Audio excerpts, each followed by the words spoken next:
ஜெர்மனியில் உங்கள் நண்பன் கோபரா ஞானம் நாகரிக நங்கிற்கும் ஆடவருக்கும் ஏற்ற நவீன ரக புடவைகளை ஜெர்மனியில் நாள்தோறும் அறிமுகம் செய்யும் கோபரா ஞானம் ஸ்தாபனத்தில் தரமான ஆடை திணுசுகளை எப்பொழுதும் மலிவு விலைகளில் பெற்றுக் கொள்ளலாம் என்பதை மறந்து விடாதீர்கள். கோபரா ஞானம் டாட்மண்ட் 30 கிலோமீட்டர் தூரம் செயின் நதியில் 3 மணி நேரம் பாரிஸ் நகரின் அழகிய பின்னணிகளுடன் சொகுசு கப்பலில் உங்கள் கொண்டாட்டங்களை மிகச் சிறப்பாக நிகழ்த்திக் கொள்ள தொடர்பு கொள்ளுங்கள். ஈசனின் சுராஜ் த்ரெத் இந்தியன் 121 ரூ டிட்டோ பாரிஸ் 14. சொகுசு கப்பல் தோரிஃபில் பின்னணியை செயின் நதியில் 2 முறை வலம் வரும். சிற்றுண்டிகள், உணவு வகைகள், டிஜே, டெக்கரேஷன் அனைத்தும் ஈசன் அவர்களே மேற்கொள்கின்றார்.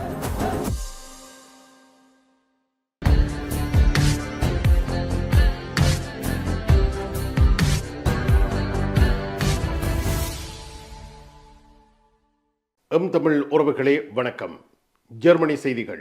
ஜெர்மனி நாட்டில் இருந்து வேலும் மயிலும் ராமகிருஷ்ணன் அவர்கள். தமிழ் உறவுகளே வணக்கம். ஜெர்மன் செய்திகள். ஜெர்மனி நாட்டில் பொது போக்குவரத்தை பயன்படுத்துபவர்களுக்கு பிரயாண அட்டைகள் மிக மலிவான விலைகளில் வழங்கப்பட்டு வருகின்றன.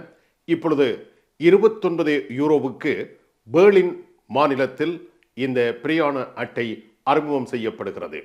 ஜெர்மனியின் ஒரு மாநிலமான பெர்லினில் அந்த மாநில நிர்வாகமானது பெர்லின் மற்றும் பிரண்டன்பர்க் பிரதேசங்களில் 29 யூரோ பிரயாண அட்டை ஒன்றை அறிமுகம் செய்ய உள்ளதாக தெரிவித்திருக்கின்றது. அதாவது இந்த நடைமுறையானது 1/7/2024 நடைமுறைக்கு வரும் என்றும் எதிர்பார்க்கப்படுகின்றது. ஏற்கனவே ஜெர்மனியின் சகல மாநிலங்களிலும் 49 யூரோ டொய்ச்லாண்ட் டிக்கெட் என்று சொல்லப்படுகின்ற பிரயாண அட்டையானது அமுலில் இருக்கும் பொழுது பெர்லின் மாநில நிர்வாகமானது இவ்வாறு ஒரு நடவடிக்கையை கையாள உள்ளது மற்ற மாநிலங்கள் பெர்லின் மாநிலத்தின் மீது ஆத்திரத்தை ஏற்படுத்தி இருக்கின்றது. இதன் காரணத்தினால் பயன் மாநிலத்தின் முக்கிய அமைச்சர் ஒருவர் கருத்து வெளியிடுகையில் பயன் மாநிலம் வழங்குகின்ற பணத்தில் பெர்லின் இவ்வகையான நடவடிக்கையை மேற்கொள்வதாக குறிப்பிட்டிருக்கின்றார்.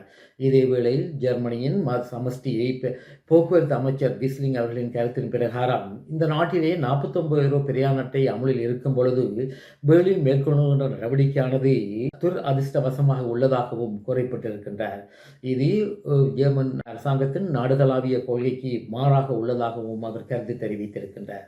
பெர்லினில் ஏற்கனவே சோசியல் டிக்கெட் என்று சொல்லப்படுகின்ற சமூக உதவி பணத்தில் வாழ்கின்றவர்களுக்கு வழங்கப்படுகின்ற இந்த பிரயாண அட்டையானது 9 யூரோக்கு விற்கப்படுகின்றது என்பதும் இங்கே குறிப்பிடத்தக்கதாகும். பத்திரிகையாளர்கள் மீது தொடர்ச்சியாக தாக்குதல்கள் ஜெர்மனி நாட்டில் மேற்கொள்ளப்பட்டு வருகின்றன. ஜெர்மனியில் பத்திரிகையாளர்களுக்கு மீது தாக்குதல் சம்பவங்கள் அதிகரித்துள்ளதாக யூரோப்பிய Zentrum für Presse und Medienfreiheit என்று சொல்லப்படுகின்ற பத்திரிகை சுதந்திரங்களுக்கான அமைப்பு தெரிவித்துள்ள கருத்தில் வெளியிடப்பட்டிருக்கின்றது. அதாவது 2022 இவ்வாறு 56 தாக்குதல் சம்பவங்கள் நடைபெற்றதாகவும் 2023 69 இவ்வகையான தாக்குதல் சம்பவங்கள் நடைபெற்றதாக தெரிவிக்கப்பட்டுள்ளது. இதேவேளையில் கடந்த ஆண்டு பலஸ்தீனர்கள் நடத்திய ஆர்ப்பாட்டத்தின் பொழுது இவ்வாறு பத்திரிகையாளர்கள் மீது தாக்குதல் சம்பவம் மேற்கொண்டது அதிகரித்துள்ளதாகவும் சுட்டிக்காட்டப்பட்டுள்ளது.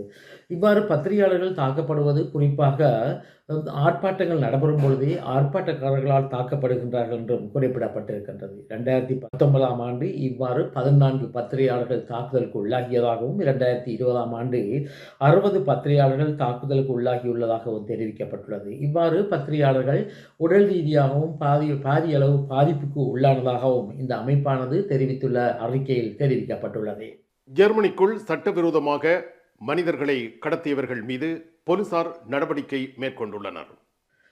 ஜெர்மனியின் போலீசார் இன்றைய தினம் ஜெர்மனிக்கு சட்டவிரோதமான முறையில் ஆட்களை கடத்தி வருகின்ற கும்பல் ஒன்று மீது கடுமையான நடவடிக்கை ஒன்றை மேற்கொண்டுள்ளதாக தெரிவிக்கப்பட்டுள்ளது. அதாவது குறிப்பாக வியட்நாம் நாட்டிலிருந்து இவ்வாறு பல நூற்றுக்கணக்கானவர்கள் ஜெர்மன் நாட்டுக்கு அழைத்து வரப்பட்டதாக தெரிவிக்கப்பட்டுள்ளது. இதன் காரணத்தினால் ஜெர்மன் போலீசார் இன்றைய தினம் 101 வீடுகளை சோதனைக்கு உட்படுத்தியதாகவும் இதில் 10 பேர் கைது செய்யப்பட்டதாகவும் இக்குழுவில் 38 பேர் அடங்குவதாகவும் தெரிவிக்கப்பட்டுள்ளது. இதேவேளையில் இந்த குழுவினரானது வியட்நாமில் இருந்து இந்த நாட்டில் மக்களை வரவழைப்பதற்காக மோசடியான ரீதியில் ஆபைட் பட்ராக் என்று சொல்லப்படுகின்ற தொழில் ஒப்பந்தங்களை பயன்படுத்தியதாகவும் இந்த தொழில் ஒப்பந்தங்களை பயன்படுத்தி இந்த நாட்டுக்கு வியட்நாமியர்களை அழைத்து வருவதற்கு முயற்சி செய்ததாக தெரிவிக்கப்பட்டுள்ளது. இதே வேளையில் வியட்நாமியர்கள் மொத்தமாக 30,000 யூரோக்கள் இருந்து 3,50,000 யூரோக்கள் வழங்கியதாகவும் தெரிவிக்கப்பட்டுள்ளது.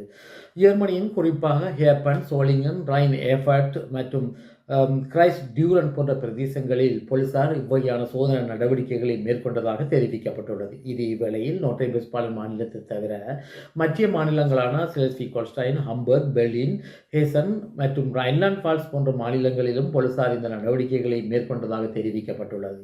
இதே வேளையில் டியூரன் என்று சொல்லப்படுகின்ற நோர்த் வெஸ்ட்பாலன் மாநிலத்தில் உள்ள ஒரு நகரத்தின் வெளிநாட்டவர் காரியாலயத்தில் கடமையாற்றுகின்ற ஒரு அதிகாரியும் இவ்வகையான மோசடி விடயங்களில் ஈடுபட்டதாகவும் இதன் காரணத்தினால் போலீசார் இந்த அதிகாரியையும் கைது செய்து தற்பொழுது விளக்கமறியலில் வைத்துள்ளதாக தெரிவிக்கப்பட்டுள்ளது.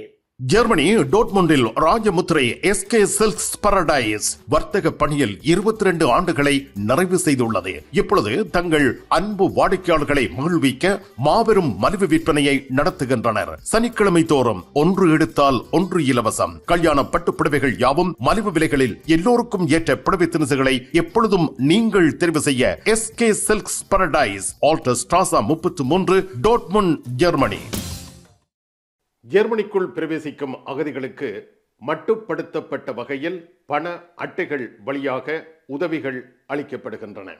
ஜெர்மனியின் பல மாநிலங்கள் தற்பொழுது ஜெர்மன் நாட்டினுள் வருகின்ற அகதிகளுக்கு பெட்சால் கார்டு என்று சொல்லப்படுகின்ற பண அட்டையின் மூலமாக குறிப்பிடத்தக்க அளவு பணத்தை மட்டும் வழங்குவதற்கு தீர்மானித்திருந்தனர். குறிப்பாக பயன் மாநிலமானது ஏற்கனவே இந்த பெசால்ட் கார்டு என்று சொல்லப்படுகின்ற பண அட்டையை அறிமுகப்படுத்தியதுடன் மட்டுமல்லாமல் ஒரு அகதியானவர் 50 யூரோக்களை மட்டும் காசாக பெற்றுக்கொள்ள முடியும் என்றும் மற்ற தொகைக்கு பொருட்களை வாங்க முடியும் என்றும் முடிவெடுத்து இந்த முடிவை செயற்பாட்டுக்கு கொண்டு வந்திருக்கின்றது.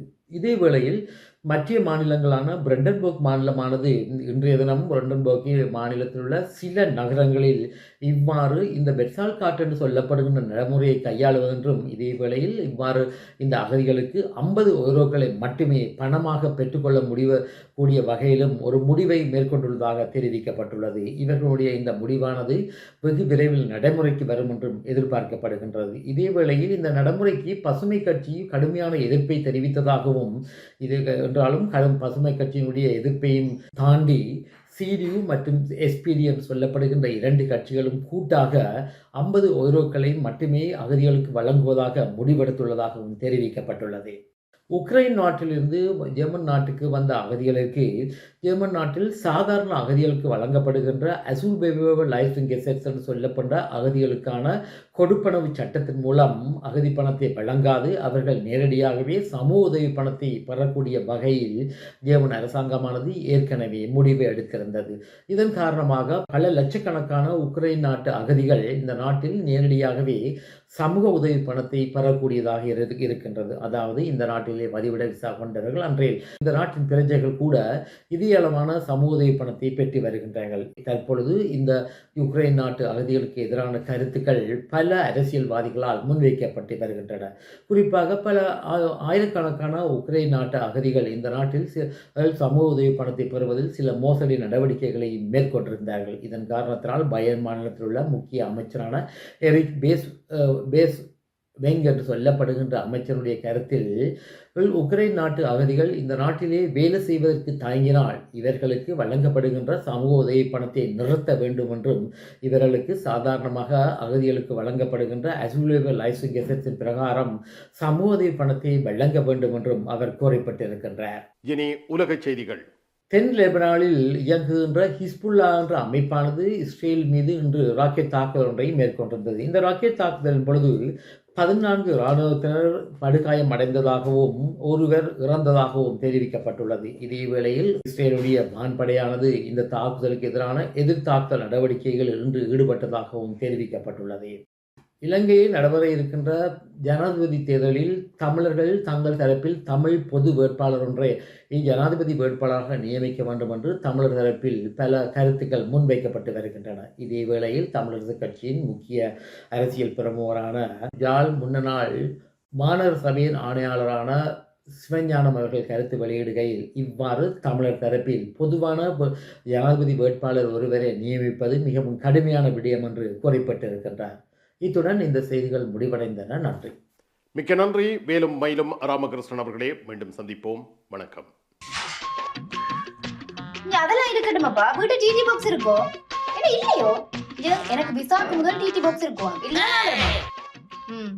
சரி, ஓகே, பாய். நைட் எடுக்கிறேன் என்ன? சரியா? இங்க என்னடா வாங்கி விற்கிறாராம். என்னப்பா இவ்வளவு காலம் டிடி பாக்ஸ் எல்லாம் இருந்திருக்கு? இல்ல, அவர் என்னன்னு சொன்னா ஃபுட் சிட்டி வச்சுக்கிறாரு தானே, இப்ப கொஞ்சம் பிஸியா இருப்பார். அவர் வீட்டை டிவியும் பாக்குறீங்கள, அப்ப இப்ப நான் போறேன் தானே, இப்ப வாங்கி விற்பேன். மறந்துடாதீங்க, நீங்களும் வீட்டுல டிடி பாக்ஸ் வாங்கி வைங்க. தமிழ் தொலைக்காட்சிகளின் நிகழ்ச்சிகளை தங்கள் இல்லங்களுக்கு எடுத்து வருவதில் முன்னணி வகிப்பது டிடி பாக்ஸ்.